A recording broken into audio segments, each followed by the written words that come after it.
Então, a sessão de hoje é a CIP Talk da Teoria à Prática sobre a especialização de redes e serviços de comunicações. Desculpem, eu tenho aqui uma coisa que me... Agora, desculpem. Ok. Esta sessão é feita no modo webinar, o que significa que os participantes não têm acesso à função de áudio e de vídeo, ou seja, não podem falar, não podem ligar os microfones e não podem ligar a câmara. Caso queiram colocar uma pergunta, podem ou levantar a mão ou enviar para o chat ou usar a funcionalidade de Q&A. O esclarecimento de dúvidas será feito após a intervenção da professora e a sessão será gravada, pelo que se não estiverem confortáveis com a vossa voz ser gravada, não é necessário fazerem as perguntas no fim falando, podem apenas escrevê-las. Então, neste evento, vamos, então, como já tinha dito, falar sobre alguns projetos relacionados com redes e serviços de comunicações, alguns projetos na área de 5G, UAVs e sobre Future Cities. A professora Ana Aguiar depois irá explicar melhor cada um destes. A especialização, como sabem, o curso vai alterar um bocadinho a sua estrutura e nós temos no guia a estrutura da licenciatura e de cada mestrado. Podem ver aqui o mestrado da ENTEC. Também temos uma sugestão que não é só uma sugestão do que seriam as cadeiras equivalentes a cada especialização. Como podem ver em redes, tem redes de telecomunicações, tópicos avançados sobre redes e serviços de comunicações, gestão e operação de redes, eletrónica e sistemas de comunicação e também no tronco comum tem seguranças de sistemas e de redes, que também é algo importante nesta área. Passo então a palavra à professora Ana Aguiar para poder fazer a sua apresentação.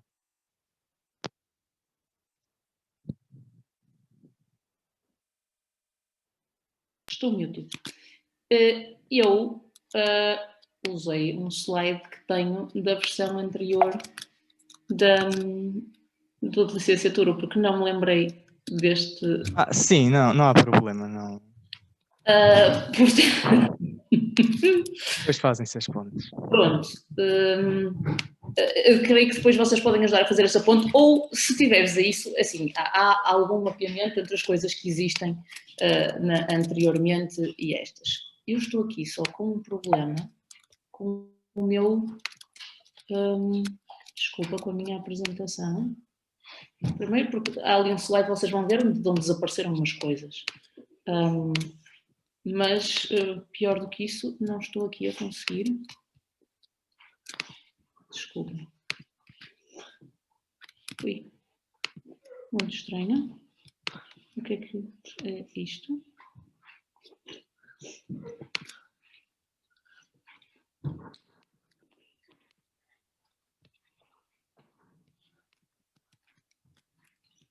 Deixa-me só ver se isto agora...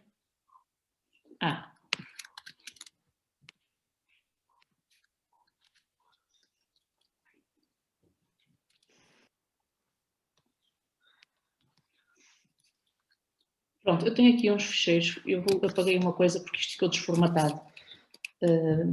Bom, eu depois,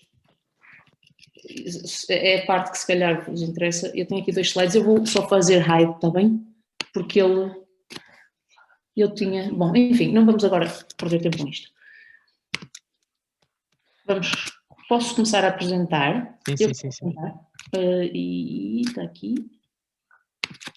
sou eu que estou com o vídeo desligado, desculpe-me, bom dia. Eu já vi que tinha share screen. Onde é que está? É isto.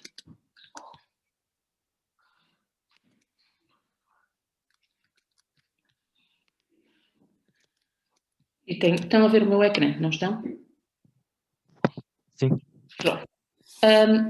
Antes de mais, Pronto, o desafio que foi lançado foi apresentar os projetos que exemplifiquem o que nós fazemos, o que se fazem em redes e serviços de uma maneira mais prática e se calhar mais perceptível, mais palpável para os alunos do segundo e terceiro ano. E, portanto, é isso que eu vou fazer. Eu fui buscar 3 projetos, portanto, isto é o meu background, antes de mostrar. O meu background é em redes sem fios. Eu fiz a minha licenciatura aqui na FEUP, eu fiz, na altura era licenciatura, eram 5 anos, fiz o doutoramento, depois trabalhei na Optimus, trabalhei num operador móvel na Alemanha, depois fiz o meu doutoramento na Alemanha, voltei para cá, estive no Fraunhofer, Portugal, e depois vim para a FEUP, desde aí estou na FEUP, eu sou investigadora no Instituto de Telecomunicações e trabalho assim numa área que, de uma maneira muito lata, se pode chamar Mobile Network Systems, focado em veículos, pessoas e mobilidade. Ok, mobilidade é mais também para as pessoas ciclistas, que é o foco atual, e o que eu vou mostrar são projetos com uma série destes parceiros que estão envolvidos e, portanto, é isso que vocês veem aqui neste slide. Toda a gente aqui contribuiu ou disponibilizou meios ou, de alguma maneira, contribuiu para o que vos vou mostrar. Há também muitas pessoas, muitos investigadores, eu não pus aqui um slide com as caras deles todos, mas há aqui muito mais gente envolvida e acho que é muito importante mostrar que não fui eu sozinha que fiz isto, porque hoje em dia, se calhar é das coisas mais importantes, ninguém sozinho, nem com um set de competências muito específico, consegue fazer nada do que vocês vão ver. Okay? Muita gente, muitas disciplinas diferentes. Depois, vou-vos mostrar estes 3 projetos. O Future Cities, que foi um projeto europeu na FEUP entre 2012 e 2015. Depois o projeto Generation Mobi, falta ali um i, também pela FEUP entre 2015 e 2018, fim de 2018, 19, e depois o projeto Best Moving City, que está a evoluir para outras coisas. Em relação ao que o Miguel apresentou, eu vou ter desculpa, Miguel, mas eu não tenho, a questão é que eu não tenho nada abstrato sobre as questões dos UAVs. É um trabalho que está a decorrer e eu não tenho coisas para mostrar a este nível e, portanto, eu retirei e pus aqui outras coisas que acho que também ilustram bem o que se faz. O projeto Future Cities, o que é que fez? Foi sobretudo para fazer deployments que servissem de base a investigação e a trabalhos de mestrado e de doutoramento, mas deployments quer dizer equipamento que esteja instalado com interfaces e que seja fácil de usar para fazer investigação. E, portanto, fizeram-se deployments na cidade do Porto, portanto, instalação de equipamento na cidade do Porto. Uma delas chamava-se BuzzNet, que foi a instalação nos veículos, nos autocarros todos da STCP, destas, na altura, esta é a versão da altura, de umas caixas que tinham Wi-Fi e rede celular e comunicação veicular, portanto, tinham 3 tipos de interface de rede, e que davam não só Wi-Fi aos clientes, tinham um hotspot, e, portanto, davam Wi-Fi aos clientes da STCP, mas também depois transmitiam dados, tinham uma pequena capacidade de armazenamento para poder fazer o que chama o caching e fazer prefetching para tornar mais eficiente o acesso a alguns conteúdos web, mais eficiente e, sobretudo, também mais rápido. E isso é uma coisa que ainda hoje não é um problema. Há problemas de investigação à volta disso, mas na altura criou-se uma instalação de muito grande escala que permitia testar algoritmos diferentes, ver se funcionavam no tempo real e medir o desempenho em muito grande, com muita gente. Portanto, este deployment passou para a Veniam, é uma startup, é uma spin-off do IT da Universidade do Porto, que ainda hoje funciona, está mais, neste momento, vocacionada para o uso do Wi-Fi para interligar veículos do que para usar a comunicação só interveículo, mas continua a dar, e tem uma série de clientes fora de Portugal ligada à indústria automóvel. O outro deployment que fizemos foi que chamamos a Urban Sense. A Urban Sense, estão a ver aqui estas caixas, ainda tenho uma série delas no laboratório e ainda fazemos de vez em quando alguns trabalhos com elas. É baseado numa Raspberry Pi, mas foi desenvolvido toda uma placa de controle de sensores. Os sensores estão, deixem ver se vocês veem isto aqui, estão aqui dentro deste abrigo e eu não conseguimos tirar isto sem desfazer e os que temos já estão muito estragados. Portanto, estas caixas, é uma caixa estanque, que deve ser tudo desenhado, tem a fonte de alimentação, tem um microfone aqui em baixo e tudo isto eram sensores que eram adquiridos por uma placa de extensão da Raspberry Pi, eram guardados numa base de dados local, porque não havia ligação permanente a estas unidades, não para ligação de dados, havia para gestão, e depois elas eram enviadas. Quando os hotspots móveis passavam, elas ligavam-se, enviavam os dados para os hotspots móveis e depois, quando passavam por outros hotspots fixos ligados à rede fibra óptica do Porto, enviavam os dados através dos hotspots fixos para a nossa base de dados centralizada. Portanto, isto é um conceito, portanto, esta transmissão de dados só quando há conectividade e depois os autocarros transmitem mais uma vez só quando há conectividade, chama-se Delay Tolerant Networking, é o que se usa também para comunicar com outros planetas e, portanto, é uma coisa que creio que ainda hoje é assim também que os Mars Rovers se mandam as imagens para cá, porque não há ligação permanente a eles. E, portanto, isto permitiu fazer experiências não só de conectividade, como também de aquisição de dados, IoT, consumos de energia e mais milhares de coisas, permitiu e ainda permite, que ainda temos algumas unidades novas no laboratório. A terceira infraestrutura que foi montada e que ainda existe também é uma plataforma de Mobile Crowd Sensing. O que é isto? É a possibilidade de usar os smartphones dos utilizadores para recolher dados georreferenciados. Muito importante, aqui os autocarros também recolhiam dados georreferenciados da sua posição GPS. Vou-vos mostrar a seguir um resultado disso. Aqui nós recolhemos, o Sense My City não era só uma aplicação, é uma plataforma que tem a parte de um servidor que permite, é um servidor resiliente, é um servidor que permite estar a receber muitos dados e ter, por outro lado, pessoas a consultar, portanto é multi-tier para não haver conflitos nas bases de dados. Há uma série, a plataforma móvel é uma biblioteca que permite fazer aplicações com um user interface diferente para poder usar em recolhas de dados diferentes, mas que permite, por exemplo, permite ser configurada para não transmitir dados pelo plano de dados, portanto, para detectar quando há ligação Wi-Fi, enviar por Wi-Fi, de resto não enviar, guardar localmente quando não tem conectividade, portanto, para consumir pouca bateria, também para começar a recolher dados automaticamente, para não ser intrusiva para o utilizador, portanto, uma série de pequenos módulos nesta aplicação. Também a biblioteca de enviar os dados para o servidor, de maneira a que às vezes as pessoas percam a ligação, mas não se percam os dados. Portanto, há aqui muitos níveis de conectividade que foram, muitos pequenos problemas que foram resolvidos para que tenhamos hoje uma plataforma que nos permite fazer recolhas de dados georreferenciados em grande escala com smartphones Android. Okay? Aqui vocês veem um mapa que é o mapa de todas as viagens feitas a pé, recolhidas com aquele smartphone, com esta plataforma, ao longo de várias recolhas, não foi tudo no mesmo ano, e portanto vocês podem ver aqui onde é que as pessoas que usaram a nossa app costumam andar, a vermelho, como é os sítios onde andaram mais. Aqui em cima, atrás, eu não sei se vocês veem, espero que vocês não estejam a ver a minha... Eu consigo desligar isto. Não consigo desligar isto. Isto é o meu computador. Olhem. Enfim. O que vem aqui em cima é um mapa que foi feito com uma colega de civil sobre a distribuição de modos de transporte das pessoas que usam a app quando vêm para a FEUP é o que está ali a preto, e a vermelho estão as deslocações de carro, a verde as deslocações a pé, amarelas deslocações de autocarro. Ok, eu vou-vos mostrar mais uma coisa sobre isto. Portanto, fizemos também uma análise mais do ponto de vista do planeamento urbano.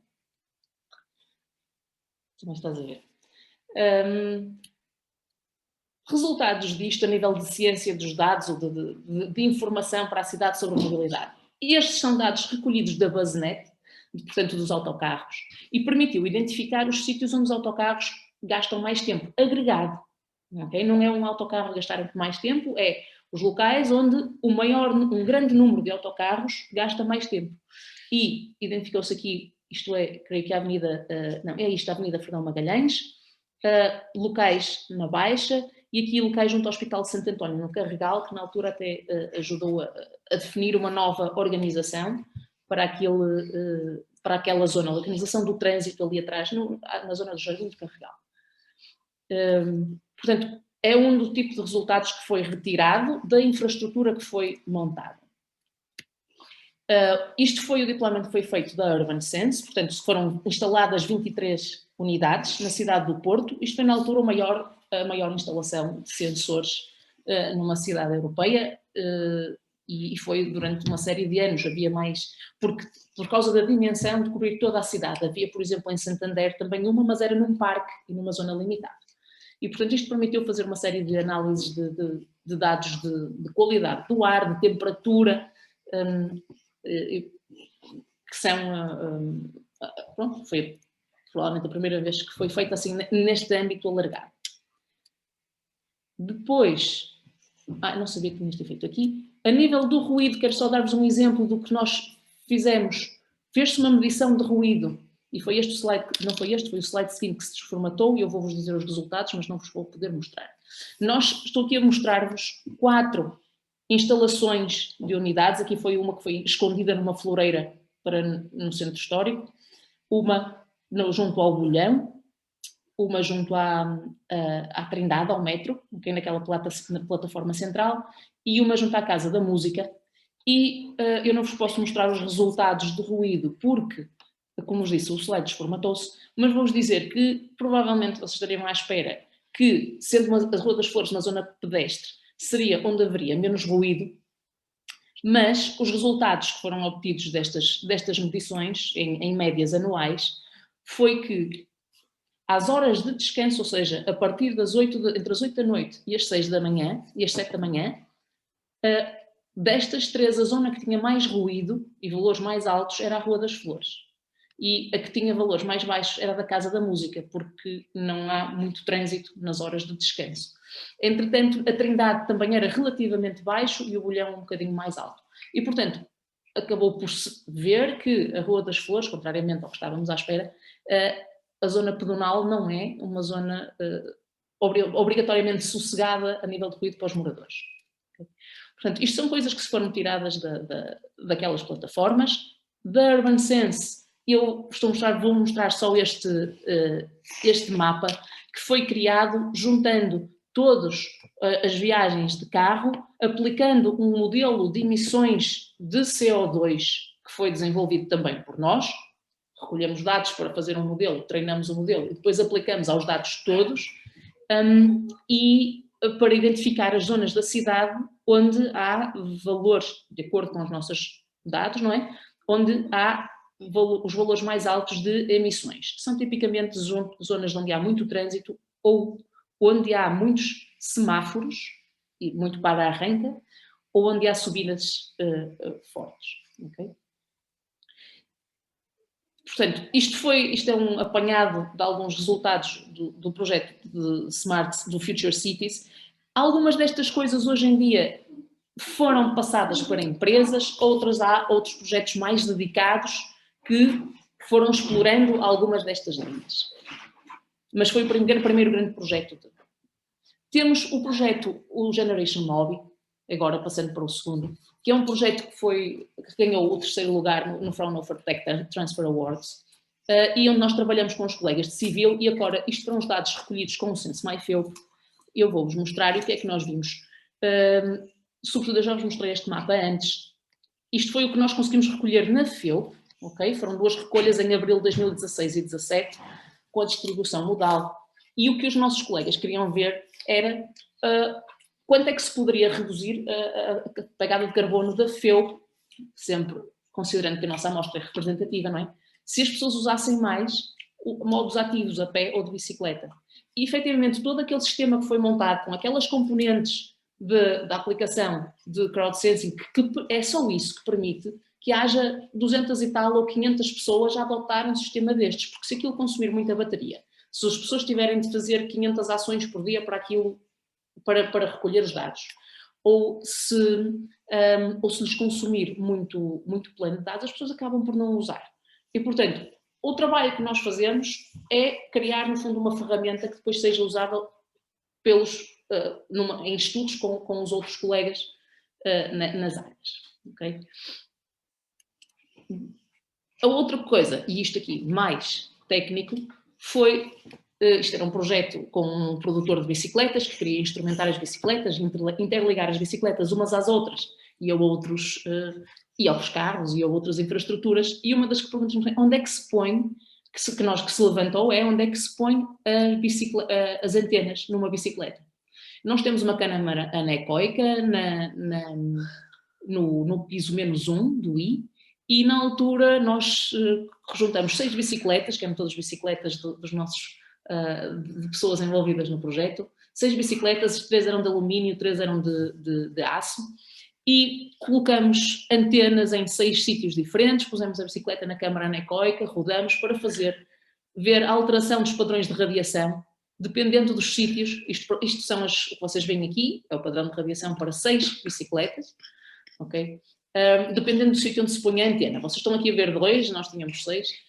Este, por exemplo, é se o puserem aqui no guiador da bicicleta, na barra do guiador, e este é o que se obtém se o puserem onde ele está muitas vezes, que é junto à cadeia. Muitas bicicletas, sobretudo as elétricas, têm uma caixa aqui na zona da cadeia das engrenagens e metem as antenas e a conectividade lá dentro.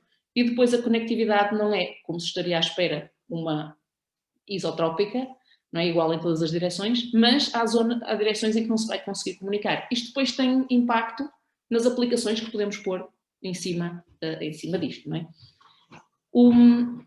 Pronto, em baixo são fotografias mais do trabalho de campo, que também foi feito, porque a câmara anecoica só dava para 4 metros e nós precisávamos de medir também a maior distância e envolveu muito trabalho ali na Faculdade de Desporto, no tartan deles. Fizemos também medições para ligar a um carro, tudo, instalação de equipamento e toda a configuração, e depois todas as métricas, aquilo que nós chamamos de instrumentar, monta-se o sistema e põe-se pontos de medição das diferentes grandezas em diferentes sítios, e o grande desafio é esse, quando se quer construir coisas, é depois como é que se mede o que precisamos para perceber o que acontece. São 2, eu vou expor isto, eu não quero que isto corra o tempo todo, vou avançar o vídeo, se conseguir, se isto não me deixar avançar o vídeo. Então, vou deixar, porque eu não quero ver o vídeo todo. Portanto, durante este projeto também fizeram-se várias experiências práticas de sistemas montados em cima, isto é um colega vosso, que acabou o curso há 5 anos, ou não, 5, menos, mas que montamos o sistema nas bicicletas e não sei como fazer isto. Fizeram várias voltas, 5 pessoas ao mesmo tempo, portanto um platoon de bicicletas, todas com o mesmo sistema montado, e tentou-se medir a qualidade que se obtinha com um sistema de walkie-talkie para as pessoas que estão a andar de bicicleta. Okay? E depois fizeram alterações e fizeram mais vezes as medições para obter número de slots de dados, ter taxas de perdas de pacotes, que são coisas que eu creio que vocês já sabem o que são, numa rede, e a evolução com o tempo entre os diferentes nós. Okay? Mais coisas. Também, outra coisa que fizemos foi um sistema foi um demonstrador de um sistema de detecção de bicicletas roubadas, se elas estivessem todas equipadas com Bluetooth. Okay?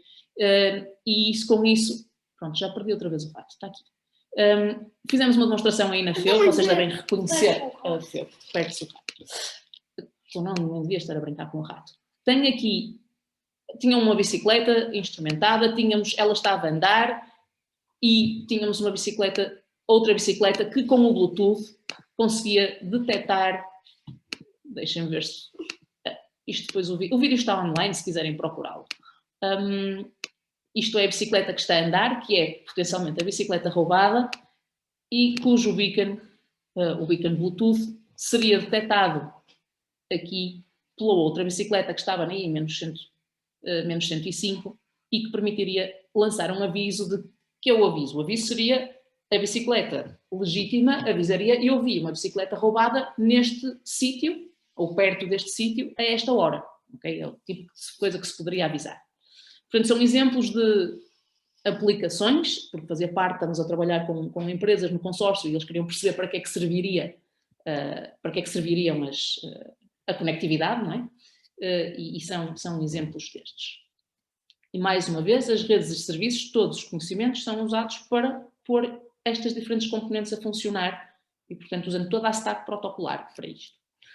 Agora, só o que está a decorrer neste momento, uma coisa mais recente, eu não sei se vocês sabem, há uma estação de 5G da Vodafone que está instalada por cima do edifício A, e ele tem um setor neste momento, irá ter 2 no futuro. Isto são os percursos que nós estamos a fazer para medir, neste momento, medir a propagação, porque aquela estação 5G funciona nos 3.5 GHz, são as frequências que estão agora a ser leiloadas, mas há uma licença de testes e nós estamos a fazer testes com a plataforma TEMS, que é uma plataforma para medição de redes celulares. Aqui é medição de qualidade de sinal de testes, feita por um aluno que está neste momento a fazer a sua tese de mestrado, para fazer modulação da propagação de 5G. É uma frequência que ainda não foi instalada em grande escala e, portanto, conhecem-se as propriedades teóricas, mas na prática há sempre diferenças, indoor, outdoor, com mais obstáculos ou menos, com folhagem e sem folhagem, e é isso que nós estamos neste momento a explorar e a tentar perceber como um sistema real. Estamos a fazer no grupo também uma série de medições. Isto agora não anda? Devia andar. Então, desculpem. Com millimeter wave, eu não sei se já ouviram falar, são ondas milimétricas nos 60 GHz. Vai haver também, ainda não está standardizado, ondas milimétricas no 5G. Nós estamos a começar a trabalhar com os 60 GHz. A diferença para os 5G será só a questão da propagação e da maneira como radiam as antenas. Mas sempre com experiências reais, montando sistemas que nós conseguimos depois usar para medir o desempenho e caracterizar o desempenho destes sistemas em tempo real. Para que é que pode servir? Por exemplo, para enviar atualização de mapas ou fazer processamento em edge computing de sinais de vídeo de carros num ambiente de condução assistida. Porque, eu por acaso não pus aqui o gráfico, mas nós já estivemos a medir, e é o que vou mostrar no próximo slide, o tempo de computação de detecção de objetos nos sistemas dedicados e que estão a ser desenhados com esse propósito, detecção de objetos nestes sistemas desenhados para carros, são demasiado elevados. Okay? E, portanto, claro que ainda se está a otimizar isso, mas usar o Edge Computing para apoiar a detecção de objetos está neste momento a ser estudado, mas para isso é preciso poder transmitir muitos dados para o tal nó de Edge Computing, senão, em vez de gastar o tempo a computar, gasta o tempo a transmitir, o que também não resolve o problema. Estas ondas milimétricas que permitem larguras de banda, taxas de transmissão muito maiores, são uma das soluções possíveis para interligar os veículos ao Edge Computing. Só que, como elas é uma comunicação muito direcional, é complicado de fazer. E é isso que nós estamos neste momento a ver, como é que conseguimos usar este tipo de comunicação com nós que se movem e com antenas que são muito direcionais. Okay? Também não sei se o ano passado viram, mas andamos a fazer umas experiências aí na FEUP para tentar perceber o impacto do telhado, do teto dos carros, porque observamos ali umas coisas esquisitas na propagação. E isto é o sistema de que vos falei. Curioso que isto não estava aqui antes. Portanto, isto é a arquitetura do nosso sistema de condução, de detecção de objetos. Portanto, há um GPS, neste momento temos uma câmara, nós temos no laboratório um LIDAR, que são depois processados por uma biblioteca de processamento de dados, GPUs, bibliotecas de visão computacional altamente competentes, altamente consumidoras de recursos, mas também muito dedicadas e integradas, portanto são bibliotecas desenhadas para aquele hardware, e depois elas detectam objetos, esses objetos são codificados, este CP é um Cooperative Perception, é um do tipo de mensagens, tipo de serviços que se prevê que sejam usados, estão standardizados pela ETSI e pelo 3GPP, e que sejam utilizados para transmitir mensagens entre veículos, para permitir aos veículos partilhar informação, para terem uma visão mais completa dos cenários. Okay? E depois, isto foi feito já no ano passado, usamos um módulo de comunicação veicular, é isso que estão a ver aqui, que foi a Veniam, são as antigas da Veniam, é uma que já esteve uma vez num autocarro, entretanto a Veniam fez update ao hardware e nós usamos os módulos para outro tipo de experiências. E transmitimos essas mensagens e estamos a medir a latência da aplicação, ou seja, entre um lado detectar um objeto, enviar a mensagem e o outro lado receber a mensagem, comparar que ganho de tempo é que tenho em relação ao outro lado detectar sozinho os objetos, para ver se há vantagem, portanto, nessa cooperação entre os diferentes veículos.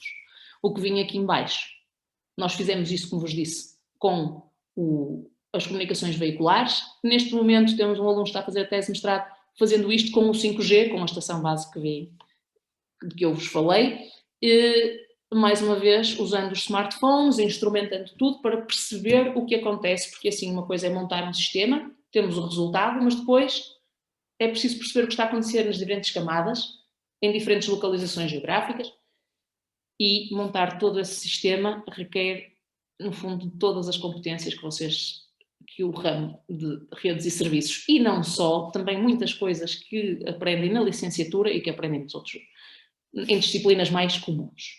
Okay? Pronto, sobre os projetos, é isto. Eu espero que podem fazer perguntas, estão à vontade, mas a questão aqui é agora, como é que as disciplinas que vamos ter em TEC nos preparam para estas coisas. Portanto, como disse ao Miguel, eu peguei no anterior e o que desapareceu daqui são os 2 slides que desformataram, eram estas teóricas, as opcionais, que desapareceram, que são no fundo as que definem TEC. Primeiro, computadores, sistemas operativos e ondas eletromagnéticas e fundamento de telecomunicações 1, 2, 3, 4, 10, espero que tenha sido claro que é muito importante sobretudo para perceber como funcionam as diferentes componentes de tudo que vos falei. Mesmo quando falamos podemos usar o Wi-Fi para comunicar entre veículos, ou entre as bicicletas e os veículos, mas também podemos usar o 5G. O Wi-Fi funciona no 2,4 GHz, o 5G funciona nos 3,5 ou nos 700 MHz, frequências completamente diferentes, com comportamentos diferentes. O Wi-Fi também funciona nos 5,2, as comunicações veiculares nos 5,9 GHz. A propagação, a maneira como radiam as antenas, o impacto de diferentes objetos em cada uma destas frequências é diferente. Onde é que vocês aprendem as coisas que vos permitem perceber porque é que aquilo não funciona tudo da mesma maneira? É nestas disciplinas aqui que são transversais no ramo TEC, portanto, desde as ondas eletromagnéticas até aos fundamentos de telecomunicações. Okay? Por outro lado, como é que conseguem programar e perceber, por exemplo, quando eu vos digo que chega de um lado uma mensagem, é preciso transmitir para o outro, eu tenho de medir o tempo em que ela sai de um lado, o tempo em que ela chega ao outro, tudo isto é feito muitas vezes dentro do sistema operativo, é preciso perceber muito bem, portanto, há escalonamento de diferentes tarefas, que têm às vezes impacto sobre as medições de tempo. Onde é que se aprende tudo isso? Computadores, sistemas operativos, muito importante, além de, como é óbvio, programação, coisas mais básicas. Muito importante também, quero chamar a atenção, as pessoas esquecem disso e só se apercebem muitas vezes mais tarde, que eu estou-vos a falar de medir coisas, não é? E todas estas coisas de medição vêm muito daqui de probabilidades e estatística. Usa muitos conceitos de probabilidade e estatística, muitos conceitos de métodos numéricos, como é que eu consigo medir, o que é que eu consigo medir, e etc.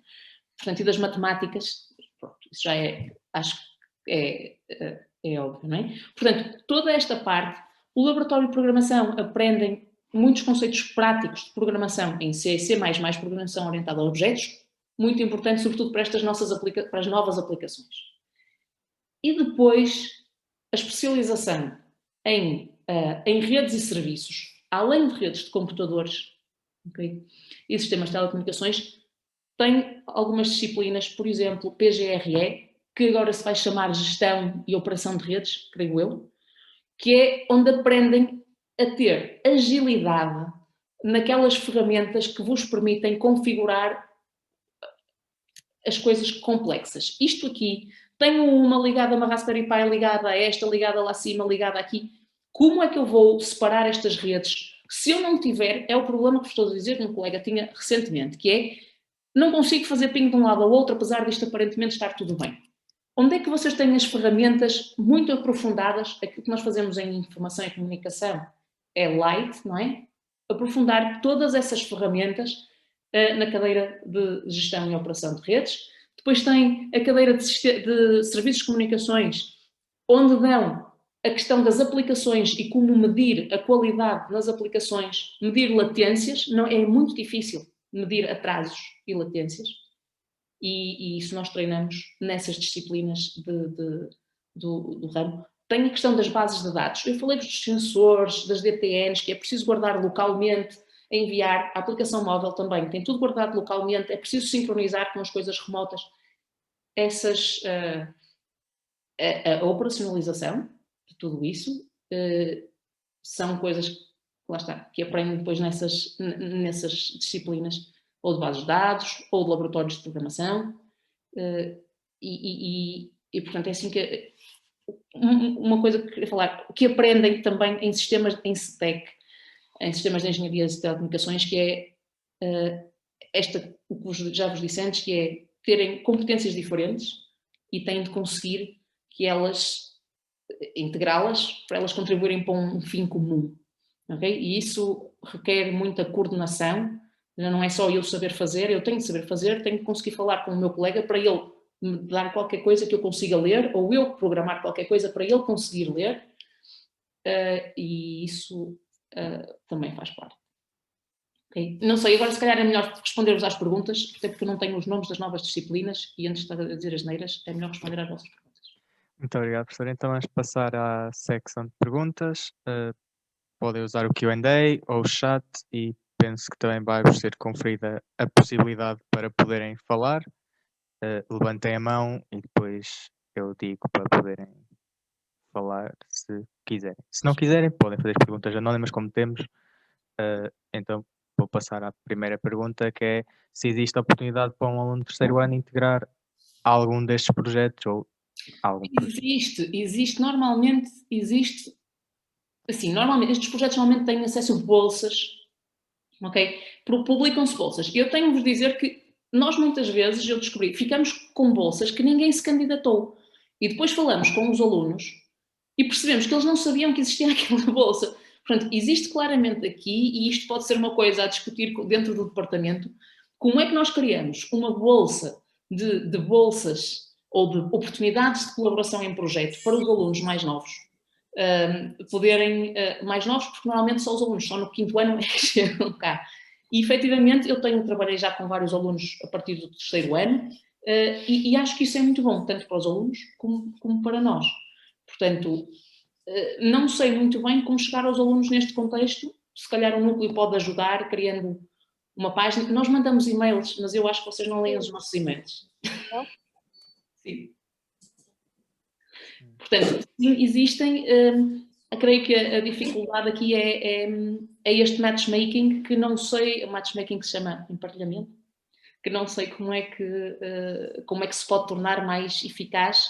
Às vezes pomos cartazes a anunciar essas, não sei se vocês ligam aos cartazes, portanto lá está, falta aqui uma maneira de comunicar estas oportunidades. As teses de mestrado, desculpa, força, Miguel. Sim, era essa a pergunta que eu ia dizer, que era relativa às teses de mestrado, como é que é possível candidatar para fazer a tese nesse contexto? Nas teses de mestrado, o que normalmente somos nós que propomos o tema. Agora, a maneira como nós escrevemos o tema, se calhar nem sempre torna transparente para os alunos o que é que está por trás, ou todo o projeto onde está por trás, não é? Mas é assim, nós propomos os temas, eu normalmente digo quando estão incluídos em projetos, mas é assim. Agora, o que eu vos aconselho, que acho que vocês deviam fazer, se calhar mais cedo, contactar professores que estão a fazer coisas que vocês acham que lhes interessem. Eu, quando os alunos falam comigo e eu não estou a fazer coisas, por exemplo, segurança, há muitos alunos hoje em dia interessados em segurança, ou em segurança numa área específica. Eu normalmente encaminho as pessoas para os colegas que eu sei que estão a trabalhar aí, Portanto, o que eu aconselho é começarem relativamente cedo a procurar professores e ir falando com eles. Não tem mal nenhum, as pessoas não mordem. E, portanto, Ok. a maior parte que trabalha nestas coisas tem interesse em que os alunos saibam o que está a acontecer. Tenho uma pergunta então, com que frequência é que surgem alguns estes projetos e qual é o perfil dos alunos para que devem ter, se devem ter alguns skills específicos antes ou não? Ora bem, reparem, alunos do segundo e terceiro ano, há alguns alunos que, por natureza, por autodidatas, têm mais agilidade a programar, mas também já tivemos alunos que não tinham obrigatoriamente muita agilidade e ganham, né? Sobretudo, têm de ter uma coisa, têm de ter boa organização de tempo, porque estes projetos, fazê-los em paralelo com as vossas aulas, há alturas em que é muito complicado. Uma boa gestão de tempo não é ter tempo sempre. Uma boa gestão de tempo também é dizer, professora, nas próximas 2 semanas eu vou ter imensas entregas e não vou conseguir fazer. Okay? E uma pessoa sabe, e naquelas 2 semanas nem vai estar à espera de nada, e depois diz aos alunos, pronto, nas férias ou nas férias de verão, nos períodos não letivos, que têm mais tempo para dedicar. E essa gestão tem que ser bem comunicada, é mais uma questão de... Também é uma maneira de vocês aprenderem a fazer isso. Ok? E depois não podem ter medo de fazer asneira. Porque, é assim, toda a gente faz asneira, nós fazemos asneiras também, sobretudo em projetos de investigação, que estamos a fazer coisas que por definição não se fizeram antes, portanto não há nenhum guia escrito para dizer como é que aquilo se vai fazer, e portanto uma pessoa vai indo, vai fazendo e às vezes faz asneiras e chega ao fim e diz, a Urban Sense é um exemplo disso, houve algumas decisões de desenho que no fim nós damos, meu Deus, como é que se fez isto? Mas no fim é muito mais fácil deitar as mãos à cabeça. Portanto, nestas questões, portanto, os projetos que eu vos apresentei são muito aplicados, portanto é preciso não ter medo de perguntar, não ter medo de pedir ajuda quando, olha, não sei mesmo isto, preciso ir ler um livro, que livro é que eu leio? Não ter medo de perguntar, não ter medo de pedir ajuda e não ter medo, não é não ter medo, é estar preparado para falhar e depois corrigir, ir corrigindo isso. E que, sim, é preciso falar inglês, é uma maneira também de treinar a falar inglês. Não obrigatoriamente eu falo português, como estão a ver, mas há muitas pessoas nos laboratórios que falam inglês só. Há bastantes alunos estrangeiros, portanto. E sim, são mais, eu acho que nos níveis mais baixos, o mais importante é mais ter vontade de aprender e estar preparado para estas. Se calhar é a melhor maneira de desenvolver, ou é uma boa maneira de desenvolver muitas das soft skills que fazem parte também da engenharia. Obrigado. Passando à próxima pergunta, então, estes projetos que são todos mais na área de redes, se um aluno tiver interesse, tem necessariamente de ser dessa especialização ou dessa área, ou se pode ser... Não tem de ser de redes. Às vezes eu tenho alunos de informática a trabalhar, tenho agora a trabalhar numa coisa que se diria que é uma coisa mais até de propagação, ou de perceber bem como funciona a propagação. E no fundo, não, o que ele está a fazer, eu transformei o projeto num projeto quase de Data Science, e ele está a fazer o projeto de Data Science, recebe os dados, trabalha os dados, e eu ajudo a interpretar, porque eu tenho o conhecimento do domínio. Ou um aluno de doutoramento meu que tem conhecimento do domínio e ajuda a interpretar. Há projetos de hardware que podem ser só mais de antenas. Eu tive um aluno também o ano passado a trabalhar, aquele projeto do Millimeter Wave, ele é de camada física só, portanto, antenas e hardware, e implementação em firmware, em sistemas embebidos e muito de conectores, antenas e coisas assim, e fez um trabalho, aprendeu a programar Python, mais uma vez está a trabalhar com alunos de doutoramento, e aprendeu a trabalhar e agora sabe as 2 coisas. Portanto, nas teses de mestrado, atenção, convém não escolher coisas completamente ao lado, mas quando são estes projetos, reparem, o curso é muito genérico e aquele sistema que vos mostrei agora aqui, foi um aluno de automação que fez. Okay? As medições desta instrumentação. Repare, por exemplo, ele teve bastante mais dificuldade na instrumentação do que em montar este sistema de conectividade, não é? De cooperative perception. Teve mais dificuldade porque não é tanto a área dele. Precisou de mais ajuda. E portanto, é assim. Não tem de ser só uma coisa. Por exemplo, nós temos neste momento um projeto com Serralves que está. Eu disse que ajudava, mas neste momento aquilo está-se a tornar gigantesco e vamos precisar de alunos e eu vou mandar tenho de pensar uma maneira que é um projeto de IoT. Eles querem pôr uma série de sensores a monitorizar uma árvore e eu interligar aqueles sensores vai ser, não sei se vai ser uma dor de cabeça, mas vai dar muito trabalho. E vai ser preciso pessoas para ajudar a trabalhar nisso.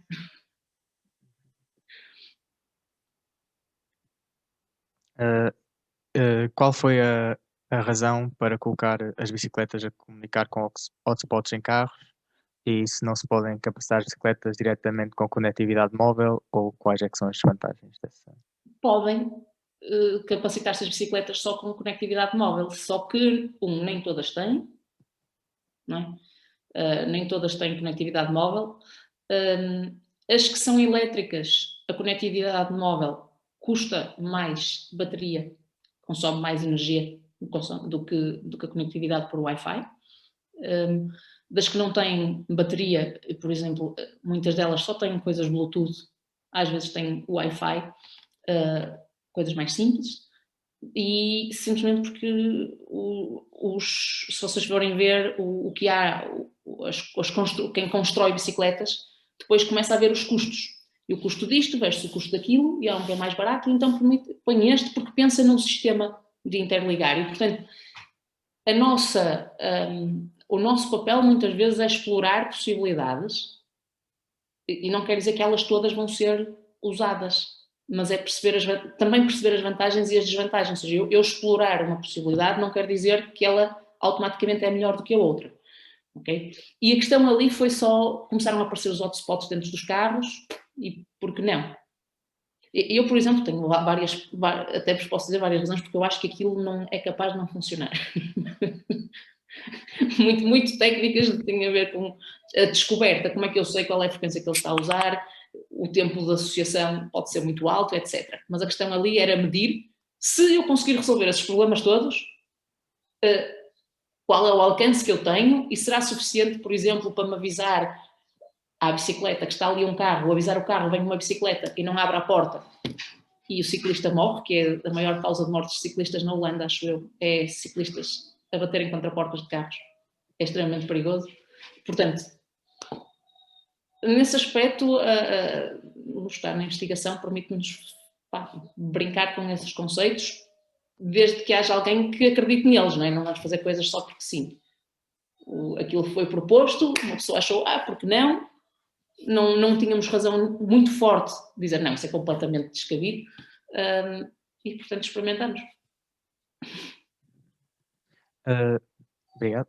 Passando à próxima pergunta, é preciso ter alguma média específica para integrar estes projetos ou basta ter vontade e mostrar?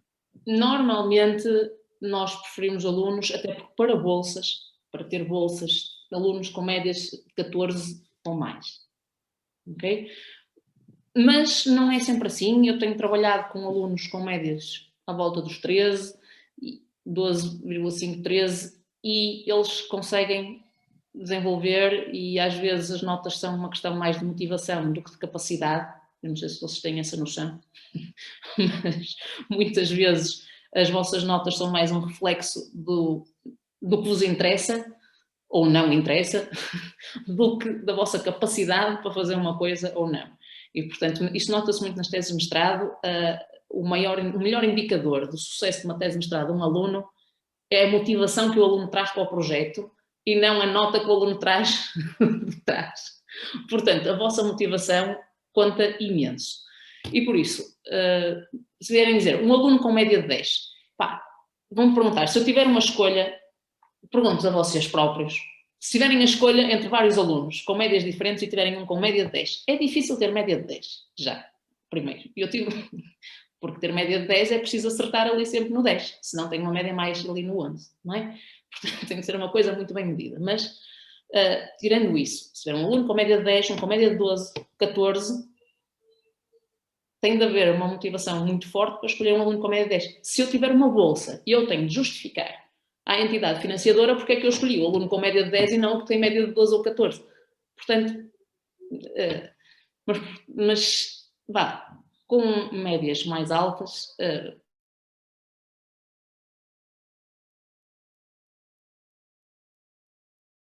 adequação aos projetos. Reparem, eu dei-vos projetos muito práticos. Há projetos mais teóricos, há projetos que requerem têm uma complexidade maior, requerem conhecimentos mesmo a nível de estatística e de matemática mais aprofundados. E aí sim, não é tão a média que interessa, é as notas a certas disciplinas. Que é para saber se vocês tiveram, mais uma vez, é mais apetência também para partir pedra em alguns sítios. Okay?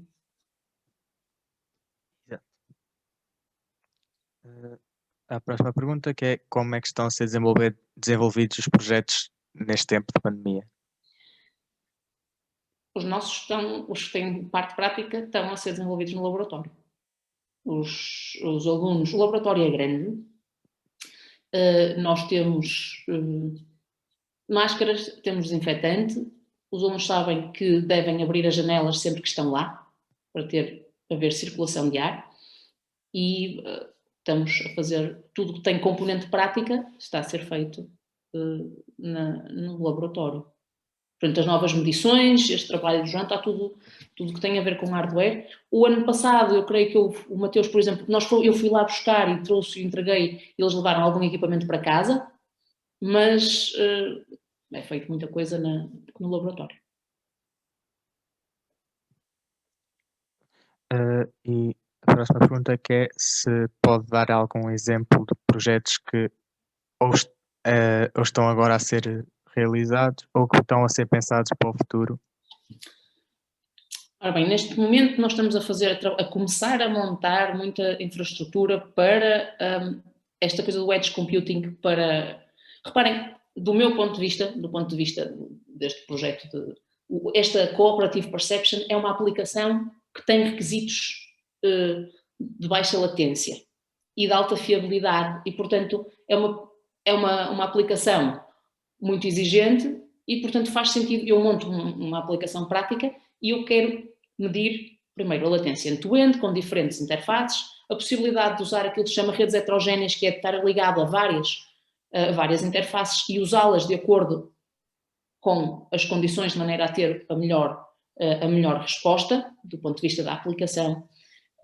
Criar os nós de edge computing. Estão 2 teses a decorrer neste momento. Uma para criar os nós de edge computing e poder fazer essa gestão de eu ligo-me a uma interface Wi-Fi, 4G ou por redes veiculares. Isso vai ser feito, está a decorrer agora, mas é um primeiro passo. As teses a seguir vão muito neste sentido de como usar, como distribuir a computação, como fazer computação distribuída nestes cenários de condução assistida. Também como integrar, ou seja, como lançar avisos também para ciclistas e para peões que não têm um automóvel e toda a parafernália que pode estar num automóvel. Portanto, como integrar, chamam-se Vulnerable Road Users, e são os ciclistas e os peões. Como os integrar, portanto, também uma aplicação que permita lançar-lhes avisos, uma aplicação que permita eventualmente nas bicicletas, e é aí que vinha aquela questão de ligar as bicicletas aos carros, como é que elas se podem interligar. Portanto, como é que a nível de rede, estas redes são todas diferentes.